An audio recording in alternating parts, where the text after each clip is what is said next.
భగవద్గీత దేవుడి గదిలో పెట్టుకోవలసిన గ్రంథం కాదు, మదిలో ప్రతిష్ఠించుకోవలసిన రచన.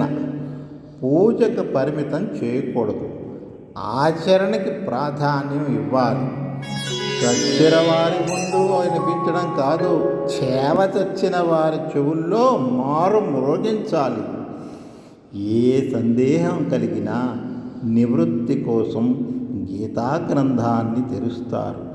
ఏ కష్టం వచ్చినా ఊరడింపు కోసం గీతా స్తోత్రం పఠిస్తారు.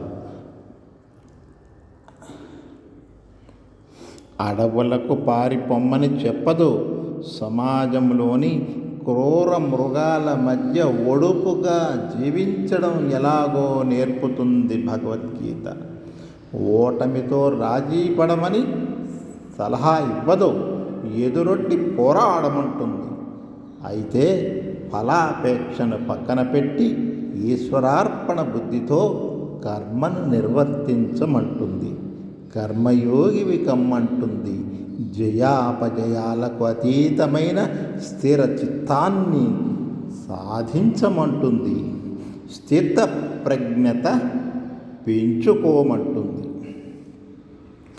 గీత వ్యక్తి ధర్మాన్ని, రాజధర్మాన్ని, సమాజ ధర్మాన్ని అనుసంధానిస్తుంది.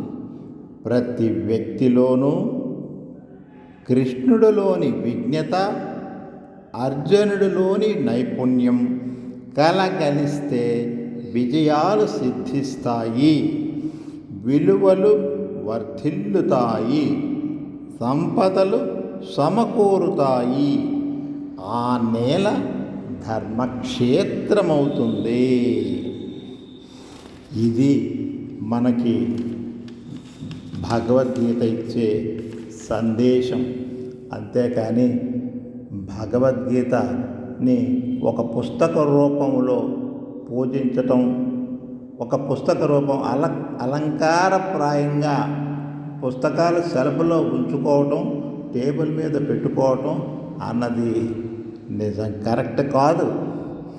అది ఏ సందేహం వచ్చినా, ఏ సందేహ నివృత్తికి కావాల్సి వచ్చినా, జీవితంలో ఎటువంటి సందిగ్ధావస్థ వచ్చినా భగవద్గీతను తెరవండి, మీకు కావలసిన సమాధానం దొరికి తీరుతుంది.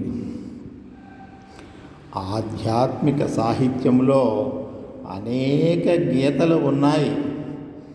అస్తిక లోకానికి కపిల మహర్షి కానుక కపిల గీత.